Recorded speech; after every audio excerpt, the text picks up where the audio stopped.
Over the last 20 months, Alberta has weathered the most severe global health crisis since the Spanish flu, the most severe global economic contraction since the Great Depression, and the most severe energy crisis in the history of Alberta.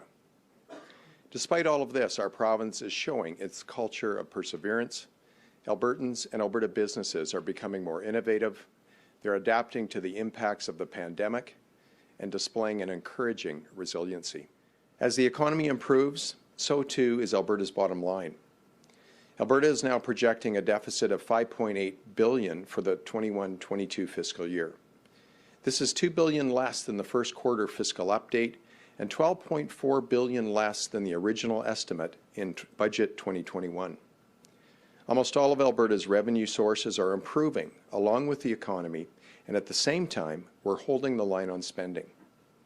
Total projected expense is higher than our last fiscal update, but this increase is largely due to drought relief measures. Since the February budget, the government has added a $1.4 billion provision for agriculture emergency assistance because of the worst drought in at least 20 years. In addition, as revenues have increased, some unavoidable costs of doing business in some areas have also risen. For example, higher oil prices mean the Department of Energy incurs higher costs to get oil to market. In the same vein, because the province is seeing high rates of return on its investments in the Alberta Heritage Trust Fund and other endowment funds, the investment management fees we're paying are also increasing. Overall, revenue is up $14.2 billion from the budget. This is an improvement of $2.9 billion from the last fiscal update. The province's income from non-renewable resource revenue accounts for the largest portion of this increase.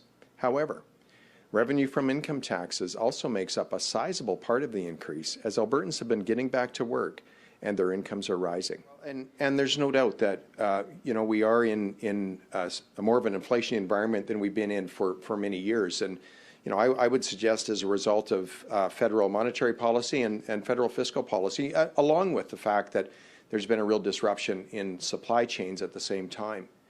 And I would say this, again, our focus, now we're monitoring this for sure in every sector, but our focus is really about expanding opportunities for Albertans, ensuring that Albertans have an opportunity to get a great job. We're seeing, exponentially more job opportunities in this province today than we were months ago, and we're seeing wages start to move up as well. And I really believe that that will be important as we do see some inflationary pressures on the consumer side.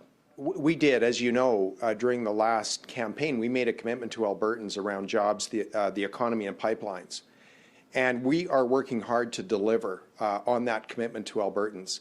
And I'm really pleased today to stand before Albertans and say on all of those metrics, certainly on the jobs front, we've seen a recovery of 103,000 jobs in this last year. And with the increased investment coming into this province, I'm very expectant that we will see additional job opportunities for Albertans going forward.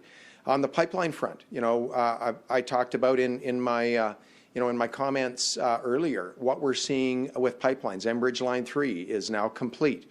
The Trans Mountain pipeline expansion is going forward, is actually on track from a schedule standpoint.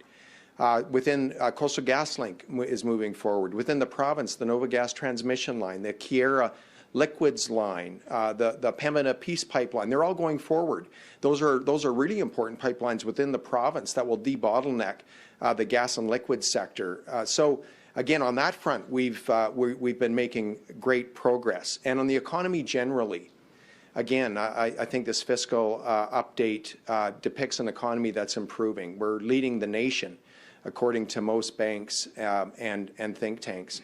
And not only this year, but next year. And we're seeing growth broadly, not just in energy, but we're seeing a strengthening agriculture and forestry sector. We're seeing a booming tech sector in this province, hitting record levels of venture capital year after year over the last few years.